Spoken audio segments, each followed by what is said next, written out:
Is this in honor of who we are? Is this taking care of the residents? You know, we're not just providing vanilla boxes to people. We're providing homes that we want to be proud of. One AI system, it replaced 5 other things last year. So I took 4 things away from them. Every leasing agent has 4 things they need to log into.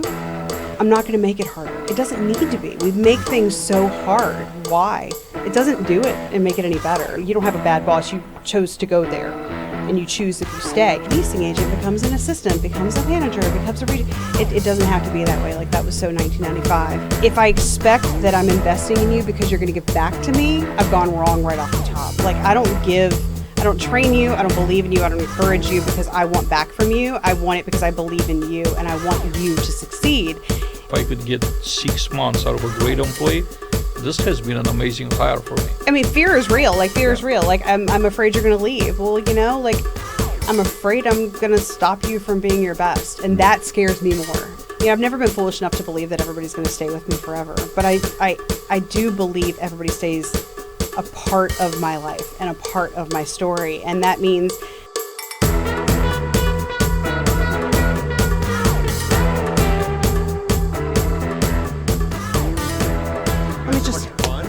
I'm always up for fun. I have fun every day. It's what we do. What brings you to Atlanta this week? I'm visiting my teams. Oh, this has been the best Atlanta visit ever because they've been struggling.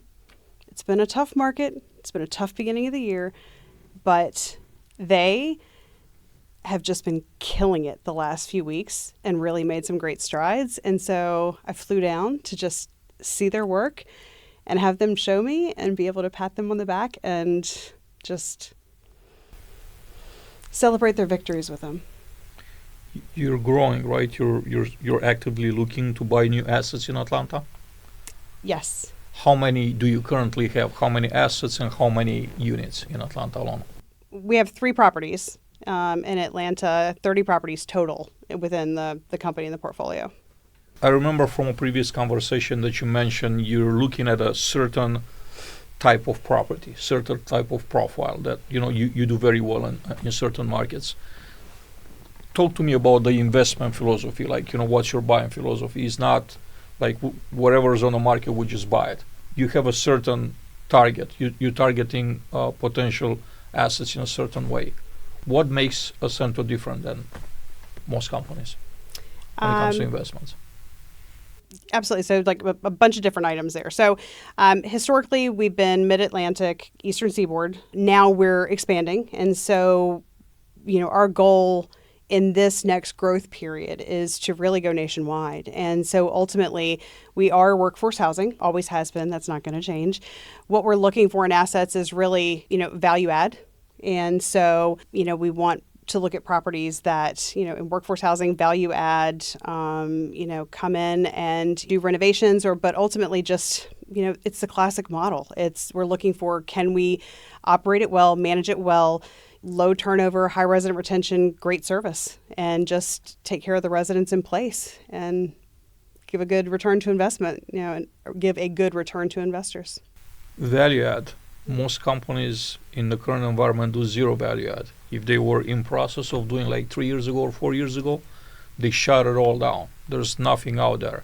And you're still doing it. I'm curious, what's the science behind it? How can you still do value add in this current economical environment? How do you make the numbers work? If you're buying a property for the right price and your rents are at the right rate and you're doing the work for the right price and the value makes sense, people will pay for it. You're not putting in where it doesn't make sense, and you're putting in, if it's not going to work for you, you don't do it. And that doesn't mean that you do it everywhere, right? But if it's going to make sense and you can do it, you do it. And so there are some properties that we're still doing full renovations because in that market, on that property, in that demographic, that, it makes sense. And there are other properties, maybe we're only doing a piece of it. And in some areas we're doing it where people are asking for it or current residents in place are asking for it. And so I think you have to listen to what the market's telling you and asking for. But ultimately, we're looking for it, knowing what we're able to do, knowing what our price points are, knowing what we're able to manage it for as well. I think one of the things that stood out to me, Jennifer, in prep for today was, a lot of people are very focused on the numbers. They're focused on the bones of the building. They're focused on that. Something that stood out about you and Ascento is you're focused on the residents. You're focused on their lives. You're focused on empathy and engaging with them on their terms, especially with these rocky markets right now. That is unique. Can you tell me a little bit more about, is that like a leadership from the top down that they lead with that so then everyone else in the organization gets behind that mission? Because you usually don't see that, you know? I think, ultimately, like Ascento, we're investment managers. And so, we invest in these properties like they're, it's a business. Yep. But when you really come down to it, like our clients are, our investors, they're our residents, they're our employees, they're vendors, they're everybody. And so all of those people matter along the way. And ultimately, the people that live in our homes and they call our homes, the world is hard. Mm-hmm. It's hard every single day. Every one of us go out there and the world beats us up. And where they come back to is what we provide them. And we have to make that right for them. And so that is our primary focus. And so we put a lot into it and that pays us back. And it pays us back in low turnover and high retention and our ability to increase rents and less damage to our properties and all of those things. And so if you want to make the business work, you have to pay into the business with great service and with compassion and with empathy and with all of those other things. It is fundamentally who we are. It does come from the top. It's not something we do. It's who we are. And I think that's what the difference is. So it's not, you're not going to hear a team member say, we have to do this. This is what we do. This is who we are. And that just makes us so different. It's interesting because, I think a lot about experiences, and obviously at the higher end properties, let's say, or higher end hotels and hospitality where people are, maybe spending a lot more money, they maybe have incredible experiences and more staff on site. But do you find ways in your properties and with your teams to deliver outstanding experiences and memorable experiences where people can remember that and it stands out? Are there any things that you do as a company to think about, creating memorable experiences for the tenants? I think when we look at, what is an experience to a resident? Like, what are we doing to create experiences? What is a Class A doing to create an experience for a resident? An experience is what matters to them. And so an experience at a Class A might be, don't talk to me and give me a move-in experience from A to Z that means you've never done anything, but everything is spick and span and perfect. And maybe that's the same thing our residents want. Maybe it's not. What we need to do is hear them and understand what their needs are. Provide them a good home that is clean, it's well taken care of. Hear them, take care of their needs. Sit down and listen to them and talk to them. Understand that they're more than a number, they're more than a rent check, they're more than a renewal, and provide for them what's meaningful. And maybe that's resident events. Maybe it's just the basics. Maybe, it just really depends. Like, what is it that they're looking for? But their experience it's not going to look the same across every property, but it's just being down to the basics and providing good service. But that's every property and anywhere. That's what they should be getting. When I think about culture, right, it's not just a top-down situation. Culture is something that's breathed and lived at the site level. And then if there's a disconnect between how you want it to be perceived, as a top person in, operation for your organization, if there's a gap between how you envision it and how they execute, that's just not a great situation. But how do you get your site teams to embrace the same values that you and, your company owners and the investors have when it comes to take care of the residents? How do you translate that? Is there any type of training? How do they actually know? Is it like the selection process? Is it a combination between selection and training? What is it that makes this culture special? When people interview with us, we're very clear about this is who we are. And, this is what we expect. And it's in every conversation. It's in everything we do. It's in every message. And so I think if you're living it and you're breathing it every day, you don't have to train it, right? Like, I don't need a once a month training that says this is how we're going to take care of our residents. And we're not going to do it perfect. And that's okay, because that's also part of our culture. It's okay that we're not going to always meet the mark. What's not okay is to continue not to continue doing that. And so if we live it and breathe it, then it becomes part of just who you are. And so in everything we do, is this in honor of who we are? Is this taking care of the residents? We're not just providing vanilla boxes to people. We're providing homes that we want to be proud of. If we do something and it's like, hey, yeah, like we closed out this work order, it wasn't completely finished, and then we impacted somebody and they're mad, they're upset, they're sad, their kid's sad, like something happened, I'm sorry. And what can we do next time so that we can do that better? Because that's not what we wanted to do. There's no need to do something specific. We are. And that's makes it so much easier. When you think about as you're talking about with culture, with transformation, especially right now with transformation, whether it's labor markets, shifts right now in interest rates and thinking about properties, these cycles, and you've seen the cycles. How do you think about that transformation shift, especially whether it's employees or residents embracing a new technology or a new operational rollout? Do you have a style or something you think of? I think change is hard everywhere, and it always is going to be, and that's the only thing that's inevitable is change. Ultimately, you have to talk it through and talk it out. I'm the first one to tell you, when you say I'm at the top, ultimately, I'm at the top, but I work for my team members. And that means that I ask them, what do you need? And so when I'm looking for solutions, I'm looking for solutions to what they've told me. I'm asking them, what do you need? Where are your hindrances? What walls have you hit? How can I make your life easier? It makes adoption easier when I'm rolling something out. I'm pushing technology out because I'm satisfying something you have given me that you need. And so I think that makes it a little easier in our universe to be like, okay, just understand. And I think, also there's such a transparency to Acento, saying hey, this is going to be rough for the first couple months. Nothing is ever fully integrated. Nothing is seamless. We're going to beta test it. We're going to try it out. But just understand, we really mean well, but it's going to have hiccups. It's just be patient with us, communicate with us, tell me, let us help you. Let's work through it together. So I think, just being realistic, finding solutions to needs, not just throwing stuff out there because it's new and shiny and fabulous and somebody made a phone call to Jennifer and she wants to do something, getting that buy-in and then communicating and setting expectations makes everybody's life a lot easier.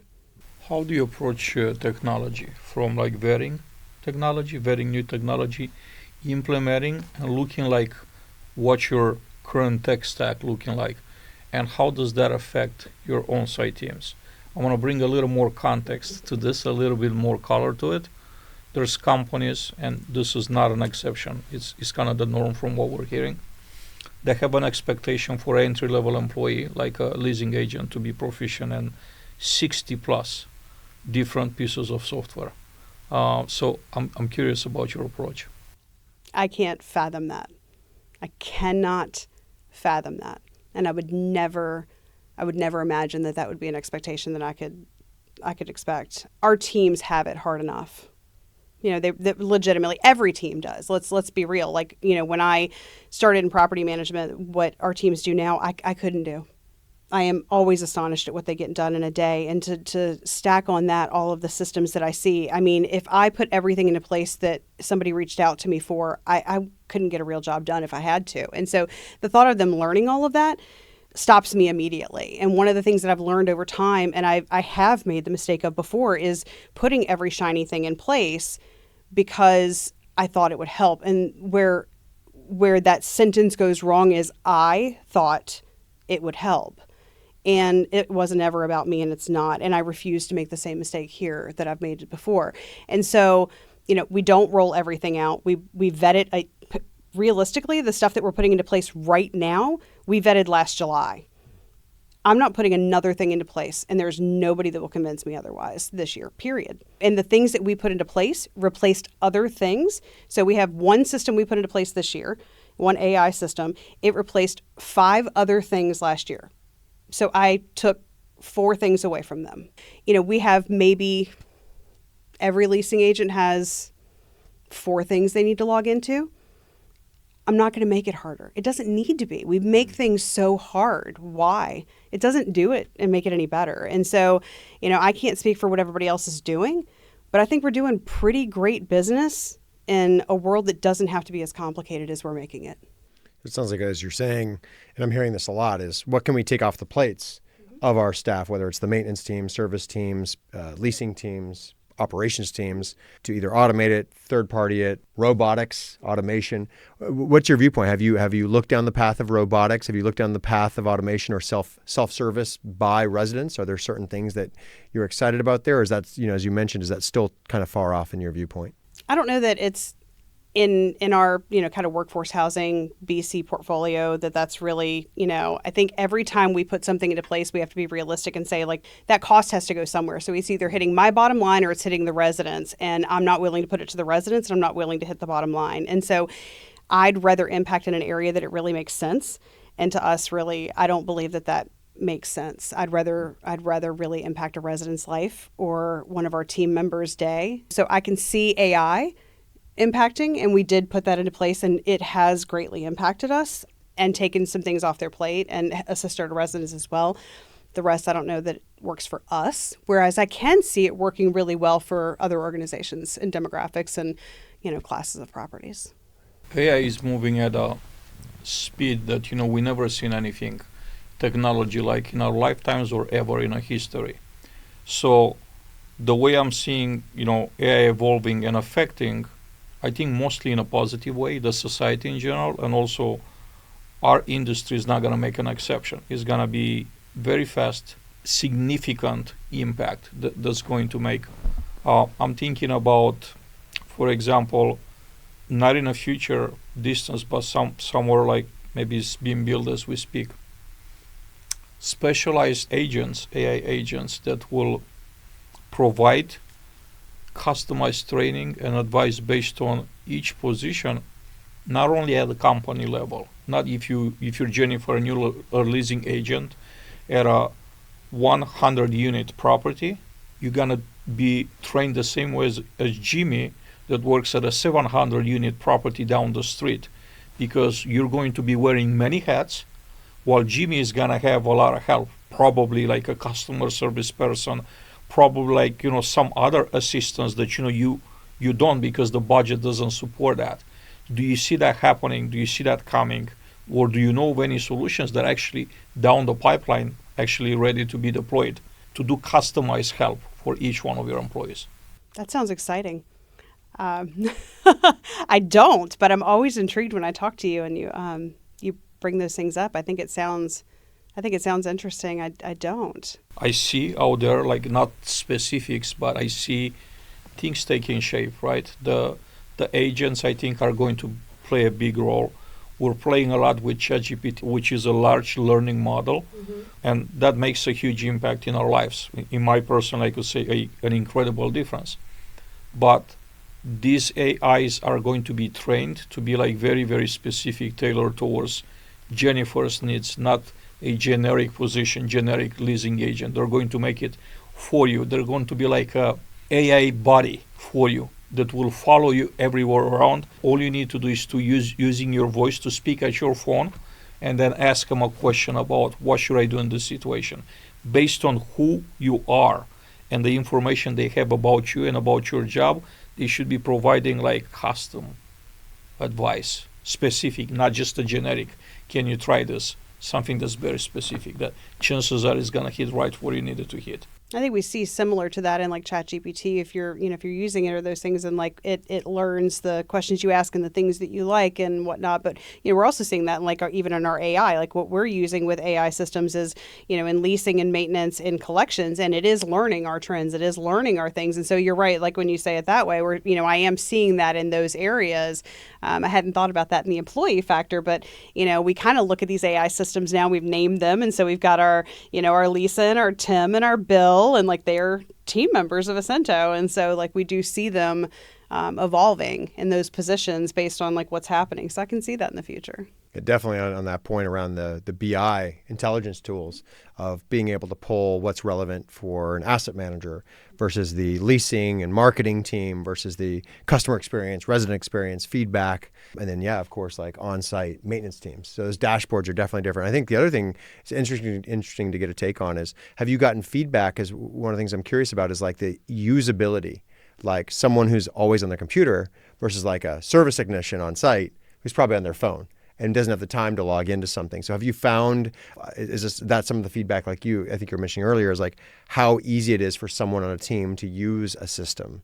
Has that been some of the pushback maybe on some of those systems you've pulled out? Or was it like usability? Was it that it could just be replaced? Or what are some of the things you see in technology that maybe tick you off or tick your teams off, You know, I think there's always the conversation of maintenance and the need of evolution towards the need for technology, and maintenance teams historically are, they work with their hands. They don't want to be sitting behind a desk. They don't, want to. So I actually find that they're more apt to want to use their phone instead of the computer because at least they can just go and be on the go and not having to come back constantly. And so I don't think we've seen the pushback. I think where we see the pushback is like when it doesn't work, and that's natural. Like it's not going to work nothing works all the time. My bank app doesn't work all the time, and so I think just when it doesn't work right. And then it's just like, be patient. Like it's not always going to be perfect, but I really haven't gotten the pushback on it. I think in a lot of senses, especially maintenance, it works better to not strap them to a desk where even just a few years ago, they really had to. I'm curious to also get your thoughts on like maybe, as you're working with so many, how many employees do y'all have at the company roughly today? 220. 220. So as you're working with all these different types of people, is there maybe something like a leadership fundamental, or is there a training method you like, or is there someone or you've kind of look at and you say, wow, I really love that person and the way they've taught leadership? Is there a style you have of how to build people up and give them that leadership ability to train other peoples and do great work? Training. I think real people, real hands-on training and doing it in-house makes a difference. So tons of great training companies out there that we work with. We have regional maintenance directors who are extraordinary trainers, and having them train in-house and having them do it in a real life environment, right? So we have a training lab that we're blessed to be able to do in. So they take them in and they do, plumbing, electrical, drywall, like the whole nine. It's fabulous. But we also do training on site. And so we'll go to a property and he goes and takes a group of maintenance techs and he will say, hey, here's your work orders for HVAC. We're going to go fix these together. We're going to troubleshoot them together, and we're going to do this as a team and do it hands-on. And I think that first, it fixes a problem. Let's be cost effective. Secondly, but it's real life. You'll never be able to do in a classroom what you're going to be able to do in a real life scenario. And so we're really working through real life scenarios and doing this in these areas on site, and we're doing it together. And I think that really, it gains the respect of our team members through those training and the coaches, because they're always going to listen to your teams and your leaders in-house differently than they're going to listen to an outside trainer. When we do those things internally, it makes a difference. We also have most of our leaders who are specialists in, whatever that task is, train internally. So whether it's, even if it's just payroll, it's systems, the people who are masters of that, whether it's a regional manager, a property manager, whomever, they're guiding other team members in that as masters of whatever that is, because it just works better, right? We have all these systems that they'll train you. There's a Thursday webinar, there's a monthly whatever, but we can do it better and we can do it our way. And we can ask the questions that maybe are just specialty to us. We do a lot in-house and we think it really, I think, works better for us. And those other things are resources too. So we want to give you both. Maybe it's not one way, it's every way. Jennifer, I want to go to the relationship with service providers, right? Mm-hmm. First of all, your personal criteria to select them. What are your rules when you're picking someone that you want to work with, and then once they're becoming a service provider, a vendor for you, what that relationship looks like? If I'm a new vendor, a service provider, and I'm becoming your service provider approved for your company, and I start working, what should I be expecting, as a second phase? We have some really long-standing relationships of vendors that have been just incredibly loyal to us, who, from the 23 years ago when Andre started the company. And so we're very loyal to them. They've been very loyal to us. Ultimately, our loyalty lies with the best service for the best price. Obviously there's the insurance and this, that, and the other, but, ultimately, we want a mutually respectful relationship.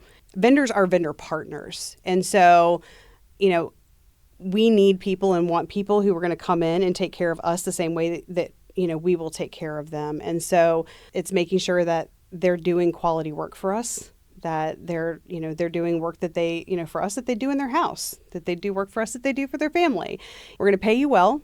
We're going to pay you promptly, but we just need it to be quality as well. And, good communication, and make sure you get the purchase order WTN number first so that we're all on the same page. I can protect you. You're protecting me. Like, it's just got to, I think sometimes people think I'm a stickler. A couple times a year I send out a reminder to vendors like, hey, like, I know John called you on a Saturday because he wanted this and you did it without like a purchase order number, but don't do that. Like, I know you mean well, but like, I can't protect you that way. You need to protect us. I need to protect you. That's how we do that, is transparency. And that's, so I think just ultimately, like, those good relationships, and it has to be mutual. I think a lot of times people, think vendors are just, like, I'm going to get from you, you need to give it to me, fast and cheap. And it's just not, it never works, and it will never work. I'm curious to get your thoughts too. Obviously mentorship, you talk a lot about teams helping others within your organization. I'm curious to think about your personal development. You're obviously very passionate about this industry. Where did that come from? Was it certain people that made an impact on you? Was it people who pulled the chair out for you and welcomed you to the table? Was it someone who helped inspire you through your career? Can you share a little bit about maybe some people out there that are phenomenal leaders, whether they're still industry or not?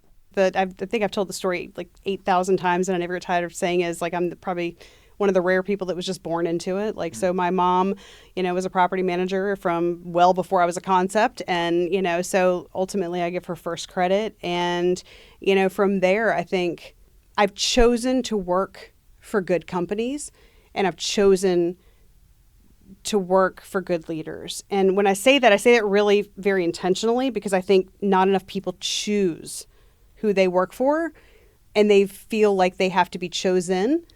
And I think that makes a difference. And I think, people coming into any job need to understand that you are interviewing for where you're going as much as they're interviewing you. And that's a choice. You don't have a bad boss. You chose to go there, and you choose if you stay. And so I feel like I've made really great choices.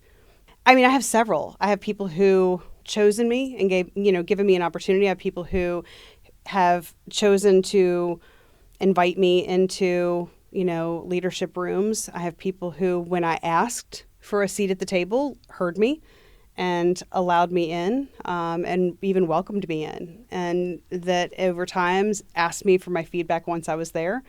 And then I have people who've just been great influences who, even before I was part of the company, and I'll say I have like my greatest story is like where I'm at now is, I think we've all been in an interview somewhere, and then you hear a story, and then you're like, I hope that's true. And then you get in and you're like, it either is or isn't, right? And so when I was interviewing for Ascento, and I heard one of the things that our CEO, Andres, does is like coffee with Andres. And I was like, well, what's that? Well, every Wednesday he gets on a call where any employee in the entire company, 52 weeks a year, can get on this call for 15 minutes and just talk to him. And I was like, oh, well, what's that for? Like, well, because it's just an open door. If you have a roadblock, if you've asked for something, if you need something, then you have the ability to talk directly to him. And to me, that was just incredible to see a leader with such transparency and make things happen. And there's an expectation from there that if somebody brings something up, that it doesn't mean that it's magically going to happen, right? It's not like, oh, they can skip their boss and whatever, but like they're heard, and the idea is heard out, and maybe it's tabled, and maybe it's not possible, and maybe there's a reason why something hasn't happened, or maybe there's a reason why the answer was no. And sometimes there's nothing to even talk about, and we just, talk and shoot the crap. But the platform's there. And to me, I've never seen a leader do something like that, and it gains so much respect. And I was so inspired by that. And so when I look at leaders, when I look at people who inspire me, that was one of those moments where I was like, wow, like it made me really think about like, am I that open? Am I that transparent? Do I have that floor, And it's pretty awesome. Very cool. Love it. Is there something in the industry that we were promised that never delivered? Now, one example is like Brad Hargraves recently spoke at a RETSI event, and he talked about autonomous cars and vehicles were promised. It didn't happen. Like 7 years ago, but now it's coming back. Drones were promised, like package deliveries were going to be done via drones. Didn't happen. Now it's starting to come around. So I'm curious to get your take. Like, was there something you were really excited about that people had promised the industry, but it didn't show up? And now maybe, or there's something you are excited about. What's something out there that you're pretty passionate or excited that could actually happen in our industry? I've always worked in like workforce housing. I've always worked in like, C-class, if not at sometimes, D-class, turn it around, repositioning. And so I think so many things that people have been excited about have been so far out of my reach that I'm like, that's like stuff that you dream about, right? Like it's never been what I was passionate about. I was passionate about changing people's lives in places that believed that they could never even live in a place they could be proud of, much less have bells and whistles. And so, it's funny you say that, because if you would have said to me, a few years ago, like, you're going to have AI at your properties, I'm like, I'm going to have what? Like, And so I think just to have that this year was like revolutionary. I don't think there's anything I'm really disappointed in that hasn't happened. I think there's things that I'm excited that are now affordable enough and attainable enough that it's not just for the rich kids in the neighborhood. It's not just for A class, B class. It is something that can impact residents in every property profile. And to me, that's like more exciting and less disappointing that we can't have, because there was a time where you could only get it if you were whatever. And that's just not necessarily the case anymore. Like, I have properties with package lockers. Like, that may sound like big to some people. They're like, oh, okay, well, like, C-class portfolios, like, that doesn't happen. So 10 years ago, we were told, oh, our properties don't need that. Our people aren't ordering packages, or our people aren't driving EVs, right? We don't need EV chargers. And it's like, actually, I drive an EV. I don't drive nearly as much as an Uber driver who's driving in a Tesla 300 miles a day, and they need that charger. I don't. And to your point, like my sisters, it's crazy to watch how much they live by this technology. And people, people in lower income buildings probably have a nicer phone than I do. They probably have a nicer handbag than I do.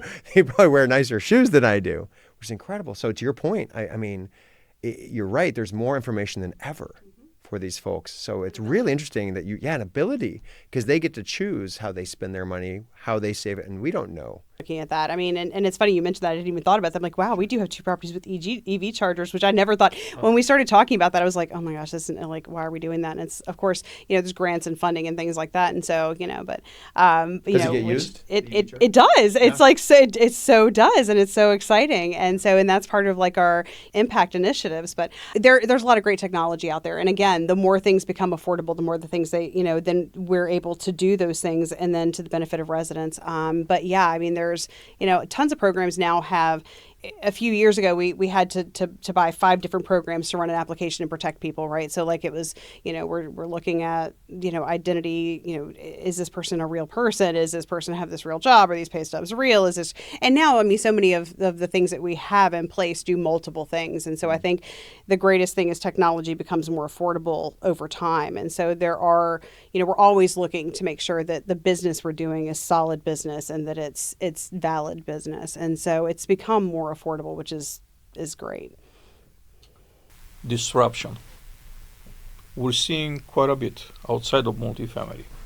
I'll say not so much in multifamily. Probably the biggest disruption that we experienced in our lifetime was COVID, which pushed us way outside of doing business as usual, because the in-person contact was not an option. So we had to bring in a lot of technology. So that period has changed the industry for the better in so many ways. But now I'm thinking about something that's actually already happening. Like, let's just take the example of McDonald's. Probably not so many people know that McDonald's is one of the biggest real estate owners in a worldwide. It wouldn't take a whole lot for a company like them to say, we're going to make a play in multifamily. And then the advantage that I think they have out there is that they figure out how to operate real estate and their own business with low paid employees, because most of their employees are not top of the food chain when it comes to pay, pre-entry level, and they're doing this at scale, very successful. I wonder if someone like McDonald's comes and makes a play, or someone like Amazon Dory has like this amazing, incredible machine-like network of delivering stuff, and they get to compete against HD Supply, Ferguson, Chadwell, and all of them. How is that going to impact the industry, right? Not that they will. What if someone takes that model and says, we're going to do this for the multifamily industry? Do you see something in the near future that's going to be looking like what I described or something else similar, like a revolutionary solution that actually will change the industry at a fundamental level? I don't think we're business as usual. I just, in that regard, Without a major disruption. I don't think that that doesn't jump out of my radar as a major disruption. I think there's tons of major disruptions. I don't know that that's the major disruption that jumps out at me. Can you think of others, like not necessarily in line with what I described, but something else that could become like a big disruption?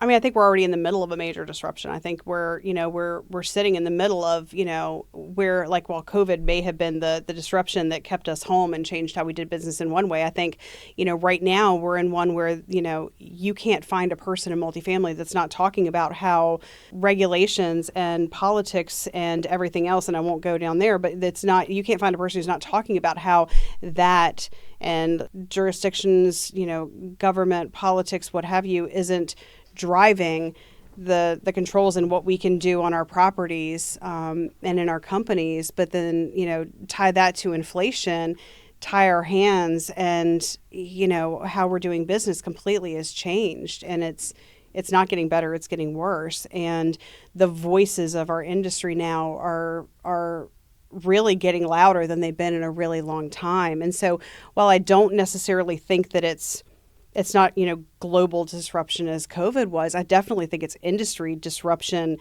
And I think the voices of the industry are really starting to get louder and become more noticeable, and they need to be.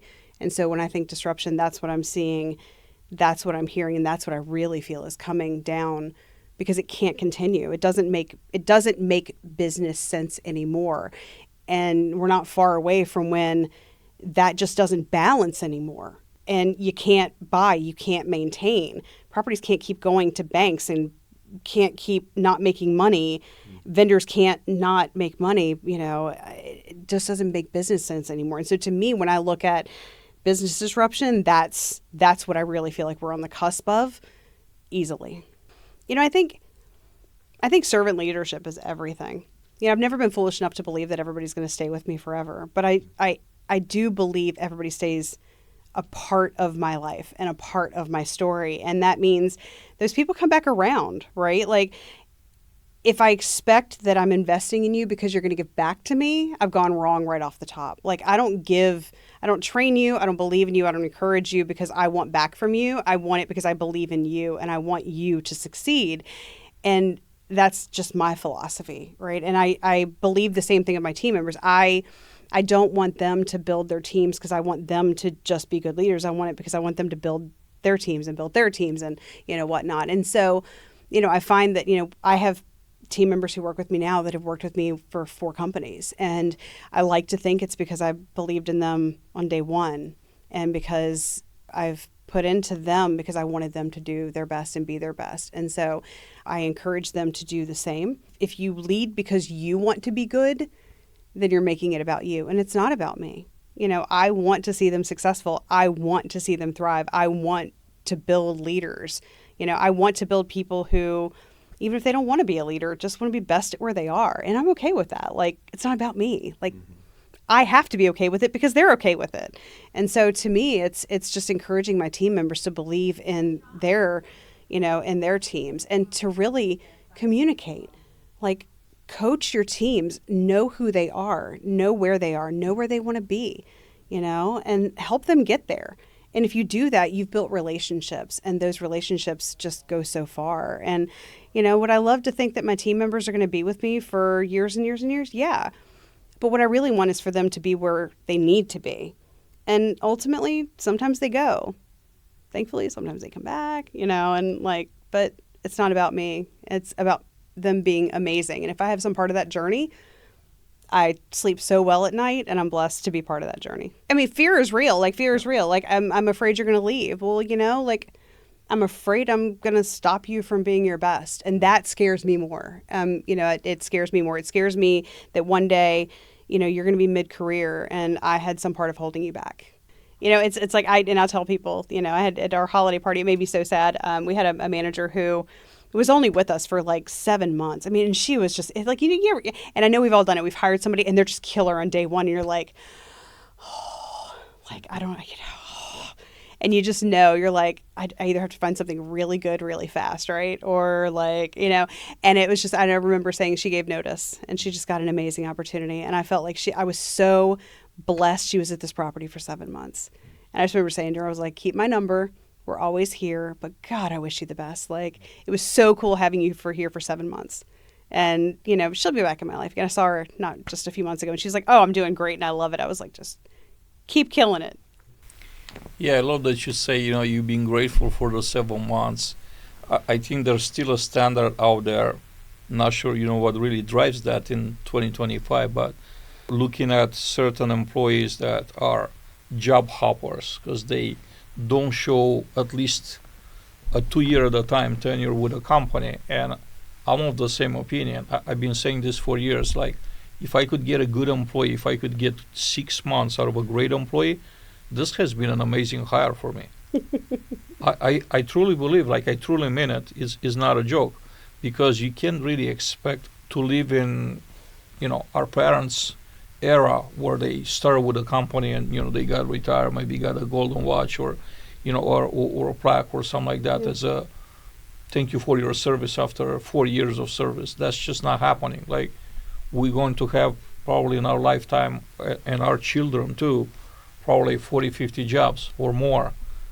I don't even know if the concept of having a job is going to be around 20 years, 30 years from now. It's not going to morph into something else, like a marketplace where everybody has gigs. By the way, gigs I'm seeing, like, in number and percentage, they're increasing every year. Do you see gigs becoming a thing in multifamily? In other words, some platform that provides specific, like, qualified help that you could actually reach out and contract for a day or two at a time, kind of like a temp service, but doing it through a marketplace, not by picking up the phone and calling the temp company, just looking at matching your needs, your company, your property needs with some talent that's out there on a marketplace that's available. Do you see that being not taking over, being the model versus the full-time model, but supplementing the shortage, the labor shortage that we're facing, especially in maintenance?